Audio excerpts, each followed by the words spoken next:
Chemistry Standard 11.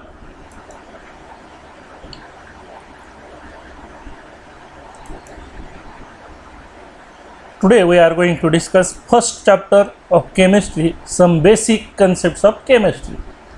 आपण आता 10वी पर्यंत तिन्ही विषयाचा अभ्यास केला होता. फिजिक्सचा केला होता, केमिस्ट्रीचा केला होता, बायोलॉजीचा केला होता. पण हे तिन्ही विषय आपल्या सायन्स पार्ट 1 आणि सायन्स पार्ट 2 मध्ये इन्व्हॉल्व होते. त्यामुळे तुम्हाला कळत नव्हतं की कोणता भाग फिजिक्सचा आहे, कोणता भाग केमिस्ट्रीचा आहे, कोणता भाग बायोलॉजीचा आहे. परंतु आता सायन्स भाग 1 आणि सायन्स भाग 2 असं न करता सब्जेक्ट वाईज, स्ट्रीम वाईज आपल्याला हे शिकावं लागणार आहे. त्यासाठी आपल्याला अगोदर शिकावं लागणार आहे केमिस्ट्री म्हणजे काय. आणि म्हणून या चॅप्टरमध्ये सगळ्या केमिस्ट्री म्हणजे रसायनशास्त्र या विषयाच्या मूलभूत संकल्पना ज्या तुम्ही 5वी ते 10वी पर्यंत शिकलेल्या असतात, परंतु त्या कन्सेप्ट तुमच्या क्लिअर झालेल्या नसतात, अशा कन्सेप्ट्स तुम्हाला आजपासून या चॅप्टरमध्ये आणि थोडासा 11वीचा बेस या चॅप्टरमध्ये होणार आहे. त्याचा आज आपण पहिला भाग शिकत आहोत, part 1.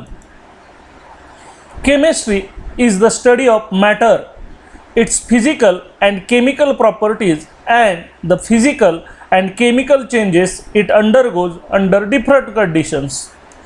Chemistry is a central science.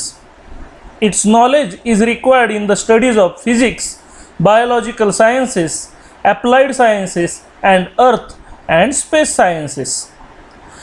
Chemistry काय आहे तर तो मॅटरचा स्टडी आहे, म्हणजे द्रव्याचा अभ्यास. आता द्रव्य म्हणजे काय, बऱ्याच जणाला मॅटर म्हणजे काय माहीत नसतं.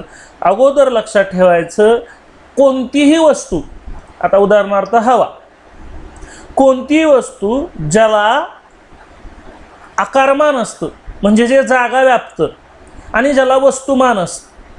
म्हणून आपण 5वीत 2 प्रयोग बघितले होते. हवेला वस्तुमान असतं, हवा जागा व्यापते. म्हणजेच कुठलीही गोष्ट की जी जागा व्यापते आणि ज्याला वस्तुमान असतं त्याला मॅटर म्हणतात. म्हणजेच मॅटर म्हणजे द्रव्य, द्रव्य म्हणजे अशी कुठलीही वस्तू की ज्याला वस्तुमान असतं. ज्याला वस्तुमान आहे ते सगळं मॅटर आहे आणि जे जागा व्यापतं ते मॅटर आहे. तर त्या मॅटरचा म्हणजे त्या द्रव्याचा अभ्यास ह्या केमिस्ट्रीमध्ये केला जातो. It's physical and chemical properties, त्याच्या भौतिक आणि रासायनिक. आता फिजिकल आणि केमिकल मधलं एक साधं सोपं उदाहरण सांगतो की ज्यावेळेस एखादा व्यक्ती दिसतो कसा हे ज्यावेळेस आपण सांगतो त्यावेळेस आपण त्याचं फिजिकल वर्णन करत असतो, फिजिकल डिस्क्रिप्शन करत असतो. पण ज्यावेळेस तो रागीट आहे, तो खूपच वाईट आहे, तो खूपच चांगला आहे असं सांगत असतो त्यावेळेस आपण त्याचं बिहेवियर म्हणजेच आपण त्याच्या केमिकल प्रॉपर्टी सांगत असतो. म्हणजेच फिजिकल म्हणजे भौतिकी रूप म्हणजे वरचं रूप आणि केमिकल प्रॉपर्टीज म्हणजे आतलं रूप, त्याचं वागणं, हे ज्याच्यात सांगितलं जातं. म्हणजेच मॅटरचं फिजिकल आणि केमिकल प्रॉपर्टीजचा स्टडी केमिस्ट्रीमध्ये केला जातो. And the physical and chemical changes it undergoes under different conditions. त्या मॅटरमध्ये अनेक फिजिकल आणि केमिकल चेंजेस होत असतात. त्याचा स्टडी आपण ह्या केमिस्ट्रीमध्ये करत असतो. साधं एक उदाहरण सांगतो. आंबा ज्यावेळेस कच्चा असतो त्यावेळेस तो हिरवा दिसतो. म्हणजे हिरवा दिसतो म्हणजे फिजिकल त्याचं स्टेट आहे, फिजिकल कलर आहे हिरवा. पण तो आंबट लागतो म्हणजे तो त्याचा केमिकल रूप आहे, त्याची केमिकल प्रॉपर्टी आहे. पण ज्यावेळेस काही काळानंतर आंबा पिकतो त्यावेळेस तो पिवळा बनतो म्हणजे त्याच्यामध्ये हिरव्याचा पिवळा म्हणजे फिजिकल चेंज झाला. आणि पिकल्यानंतर आंबा गोड लागतो, जो आंबट होता तो गोड लागायला लागला म्हणजे त्याच्यामध्ये केमिकल चेंजेस झाला. हे होत असताना त्याला अनेक डिफरंट कंडिशन्स असतात. अशा सगळ्या भौतिक आणि रासायनिक चेंजेसचा म्हणजे फिजिकल आणि केमिकल चेंजेसचा स्टडी ज्या सब्जेक्टमध्ये केला जातो ते म्हणजे केमिस्ट्री. म्हणजेच chemistry is a study of matter, it's physical and chemical properties and physical and chemical changes it undergoes under different conditions.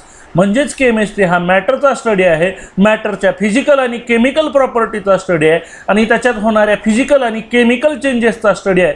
जे केमिकल चेंजेस किंवा फिजिकल चेंजेस हे वेगवेगळ्या कंडिशन्समध्ये होतात.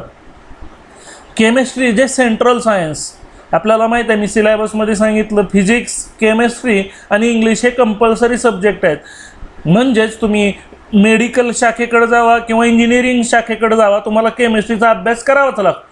म्हणजेच फिजिक्सचा अभ्यास करावा लागतो. म्हणजेच हे सेंट्रल सायन्सेस आहेत, हे कंपल्सरी सब्जेक्ट आहेत की जे तुम्हाला लागणार आहेत, कारण त्याचा स्टडी तुम्हाला फिजिक्स स्टडी करण्यासाठी पण लागतो आणि बायोलॉजिकल म्हणजेच टेक्नॉलॉजिकल पण तुम्हाला केमिस्ट्री लागतं आणि बायोलॉजिकल म्हणजे मेडिकल क्षेत्राकडे पण तुम्हाला केमिस्ट्री लागतं. ॲप्लाइड सायन्सेस, अर्थ, स्पेस सायन्स हे सगळं स्टडी करत असताना केमिस्ट्रीचा उपयोग होतो आणि म्हणून केमिस्ट्री हे एक सेंट्रल सायन्स आहे, म्हणजे अनेक सायन्सशी ते जोडलं गेलेलं आहे आणि म्हणून तो एक फंडामेंटल सब्जेक्ट आहे, मूलभूत विषय आहे. द स्कोप ऑफ केमिस्ट्री म्हणजे केमिस्ट्रीचा आपल्याला फायदा काय? Is the scope of chemistry is in every aspect of life. For example, the air we breathe, the food we eat, the fluids we drink, our clothing, transportation and fuel supplies and so on. आपल्याला माहित आहे मानवाच्या 3 मूलभूत गरजा आहेत, अन्न, वस्त्र, निवार.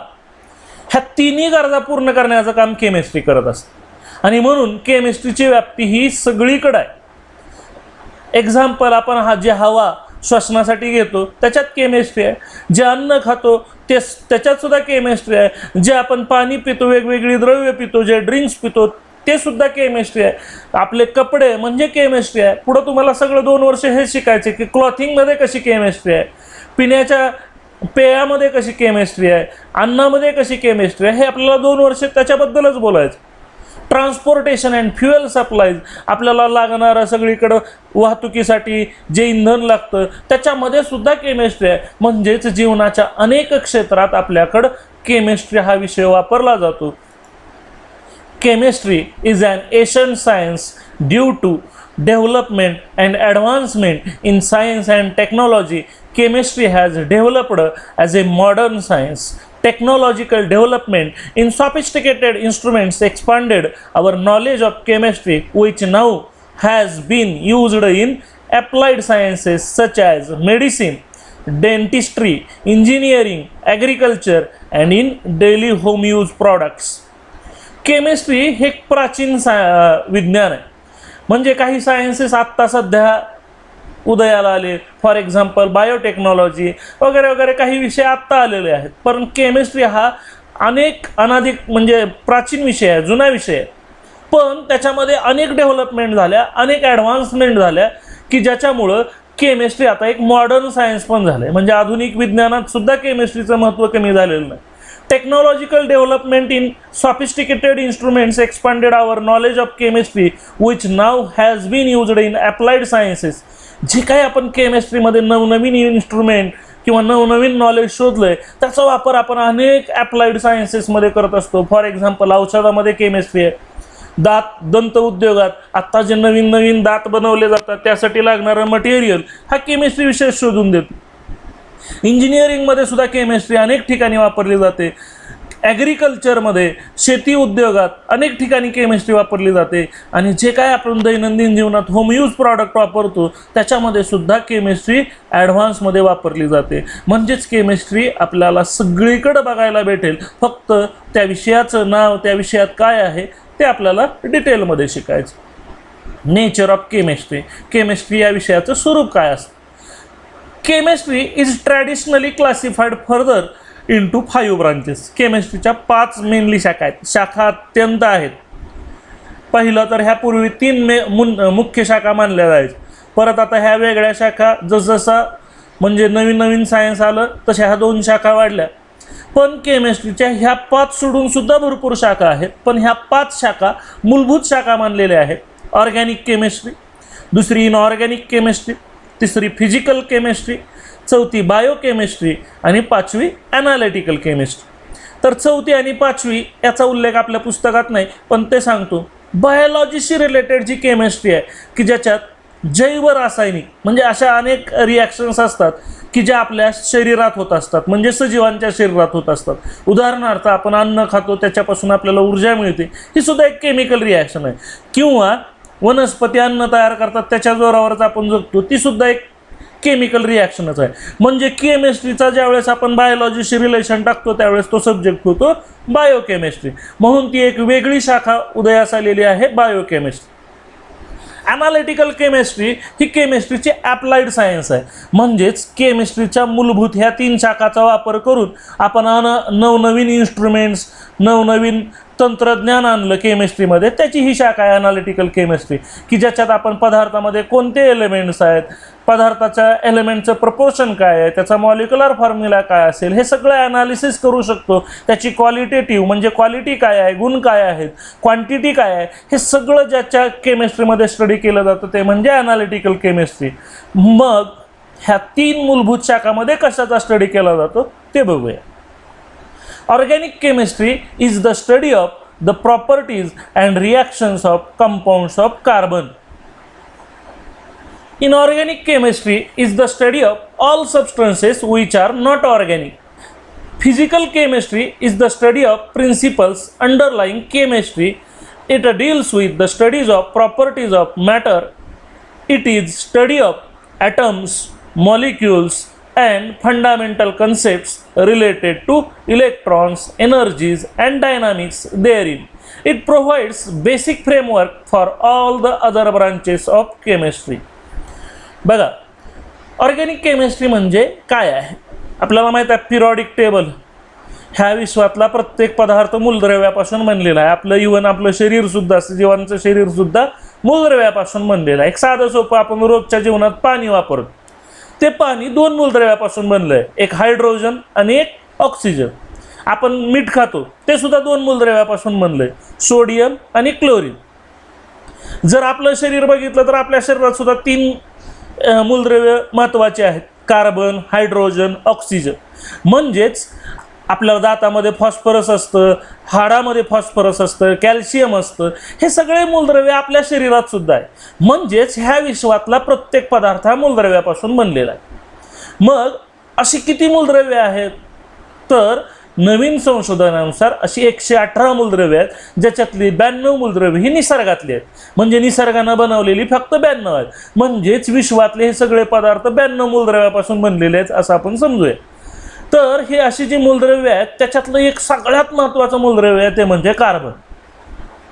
हे एकटंच मूलद्रव्य असं आहे, एलिमेंट असा आहे की ह्या कार्बन एलिमेंटचे अनेक कंपाऊंड्स आहेत. 1,027,000 म्हणजेच एवढा अंदाजे आकडा आहे, त्याच्यापेक्षाही जास्त आहेत. म्हणजेच करोडो कंपाऊंड्स नुसते एकट्या कार्बनचे. आपलं शरीर सुद्धा, सजीवाचं शरीर सुद्धा कार्बनचं बनलेलं आहे. मग ह्या कार्बनच्या कंपाऊंडचा, त्याच्या रिॲक्शनचा, त्याच्या प्रॉपर्टीजचा स्टडी करणारी केमिस्ट्रीची सेपरेट ब्रांच आहे, म्हणून ती अतिशय महत्त्वाची ब्रांच आहे ऑर्गॅनिक केमिस्ट्री. एवढं हे एकच मूलद्रव्य महत्त्वाचं आहे कार्बन, आणि म्हणून कार्बनचा स्टडी करणारी ब्रांच, कार्बनचा आणि कार्बनच्या कंपाऊंडचा स्टडी करणारी ब्रांच म्हणजे ऑर्गॅनिक केमिस्ट्री. त्याच्यात मग त्या कार्बनच्या कंपाऊंडच्या प्रॉपर्टीज, रिॲक्शन्स शिकवल्या जातात.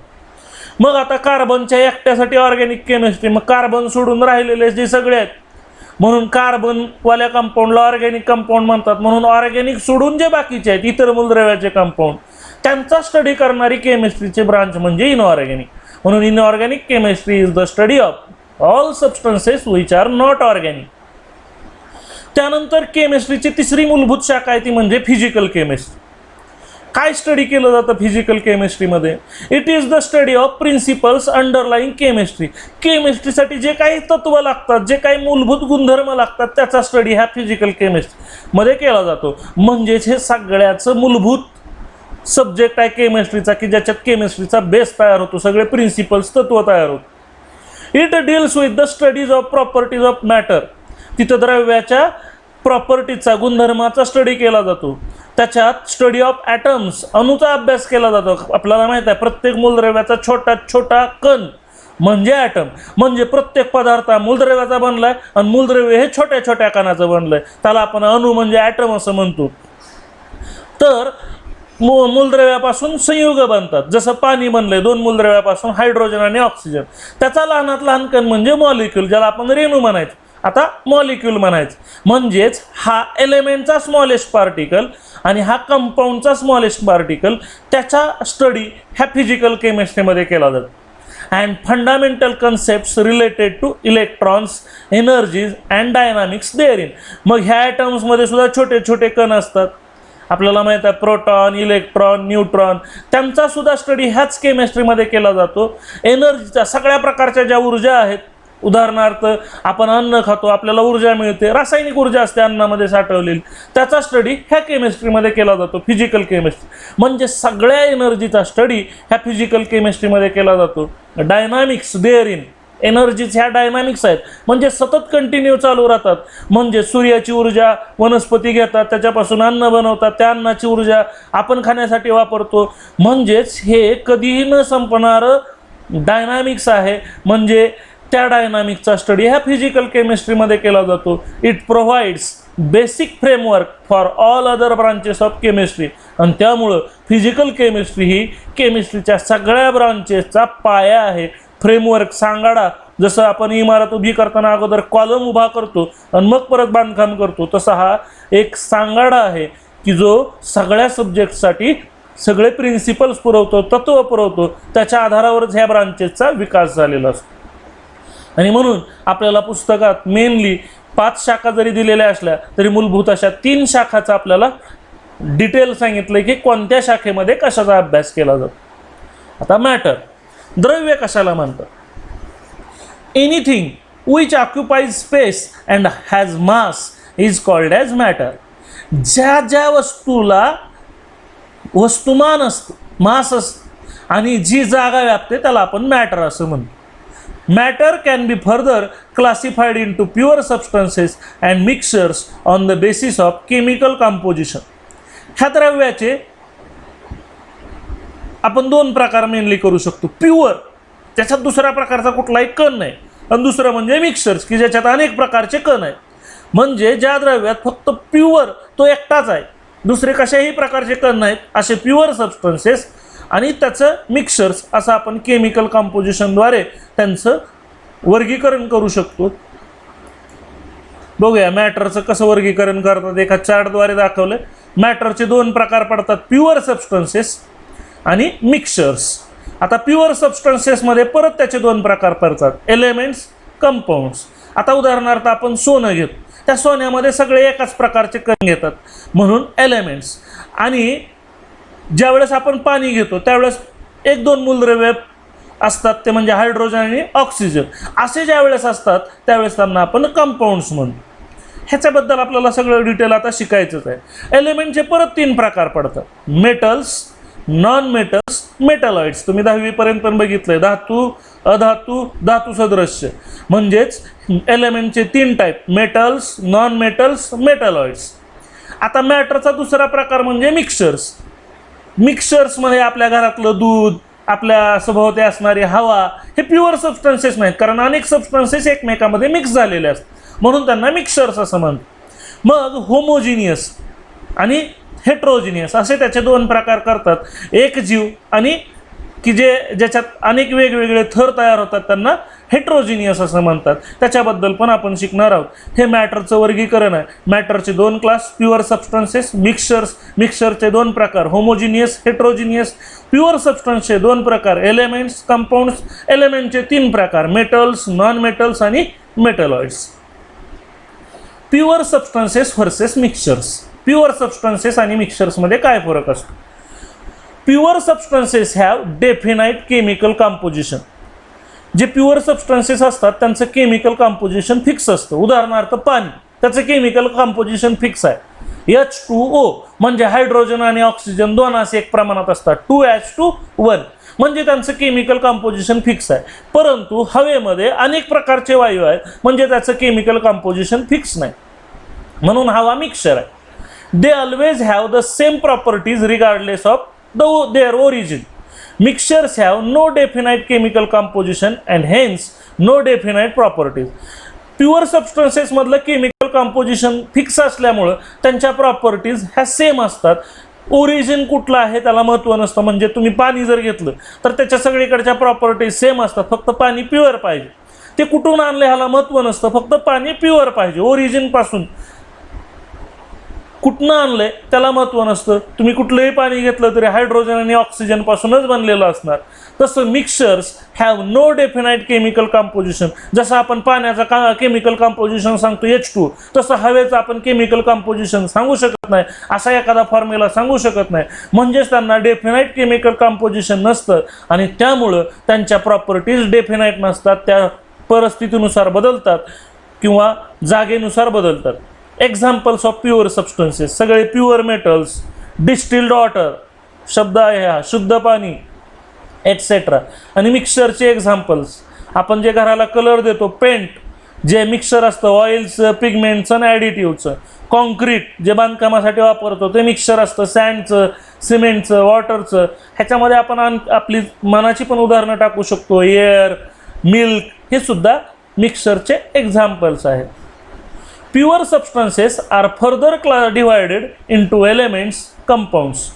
जे प्युअर सबस्टन्सेस असतात त्याचे दोन प्रकार पडतात, एलिमेंट्स आणि कंपाऊंड्स. आता मूलद्रव्य कुणाला म्हणायचं? Elements are the pure substances which cannot be broken down into simpler substances by ordinary chemical changes. मूलद्रव्य कुणाला म्हणायचं? आता आपण पाण्याला मूलद्रव्य का म्हणत नाही? पाणी प्युअर सबस्टन्स आहे, मग त्याला मूलद्रव्य का म्हणत नाही? जर आपण त्याची केमिकल काही रिॲक्शन केली, उदाहरणार्थ पाण्यातनं करंट पास केला, तर आपल्याला लगेचच तिथं दोन गॅस बाहेर पडताना दिसतात, एक हायड्रोजन आणि एक ऑक्सिजन. म्हणजेच आपण पाण्याला तोडू शकतो, ब्रोकन डाऊन करू शकतो दोन पदार्थामध्ये, हायड्रोजन आणि ऑक्सिजन. म्हणजे ज्या पदार्थाचं, ज्या प्युअर सबस्टन्सचं आपण तुकडे करू शकतो साध्या सबस्टन्सेसमध्ये, त्याला कंपाऊंड म्हणतात. म्हणजेच पाण्याचे तुकडे होतात. साधं नुसतं इलेक्ट्रिक करंट पास केला की पाण्याचे दोन तुकडे होतात. म्हणजे एक होतो हायड्रोजन गॅस बाहेर पडतो आणि एक ऑक्सिजन गॅस बाहेर पडतो. म्हणून पाणी संयुग आहे. म्हणून ज्याचे तुकडे होतात त्याला कंपाऊंड म्हणायचं. आता त्याच ठिकाणी जर आपण गोल्ड घेतलं, सोनं घेतलं किंवा लोखंड घेतलं प्युअर, तर आपण त्याचे असे सिम्पलर सबस्टन्सेस, दोन सबस्टन्सेस केमिकल चेंजेस न करू शकत नाहीत. म्हणून गोल्ड, सिल्वर, हे जे मेटल्स आहेत, कार्बन, हे जे नॉन मेटल आहेत, सल्फर, हे जे आहेत ते एलिमेंट्स आहेत. म्हणून कुठल्याही पदार्थाला प्युअर सबस्टन्सेसला एलिमेंट म्हणत नाही. ज्याचे अजिबात पुढे तुकडे होत नाहीत साध्या केमिकल चेंजेसनं, त्याला एलिमेंट म्हणतात. आणि म्हणून निसर्गात फक्त असे पदार्थ 92 आहेत. आणि सगळे मिळून आता मानवानं शोधलेले धरून 118 एलिमेंट्स आहेत. म्हणून असा प्युअर सबस्टन्स की ज्याचे परत आपण साध्या सोप्या सबस्टन्सेसमध्ये तुकडे करू शकत नाहीत कुठल्याही केमिकल चेंजेस किंवा केमिकल रिॲक्शनच्या साहाय्यानं, त्याला एलिमेंट असं म्हणतात. आणि म्हणून एलिमेंटची डेफिनेशन आपण सदैव सांगितली पाहिजे की ज्याचे तुकडे आपल्याला करता येत नाहीत किंवा छोट्या पदार्थामध्ये रूपांतर करता येत नाही, त्याला एलिमेंट असं म्हणतात. आणि ज्या प्युअर सबस्टन्सचे आपण छोटे तुकडे करू शकतो, उदाहरण मी सांगितलं पाण्यातनं जर आपण इलेक्ट्रिक करंट पास केला तर हायड्रोजन आणि ऑक्सिजन गॅस, म्हणजे आपण पाण्याचे तुकडे करू शकतो, म्हणून पाणी कंपाऊंड आहे. तर एलिमेंट्सचे परत 3 क्लास केलेले आहेत, मेटल्स, नॉन मेटल्स, मेटलॉइड्स म्हणजे धातू, अधातू आणि धातू सदृश्य. त्याच्याबद्दल आपण आणखी डिटेलमध्ये शिकणार आहोत, परंतु पुढच्या तासाला. थँक्यू.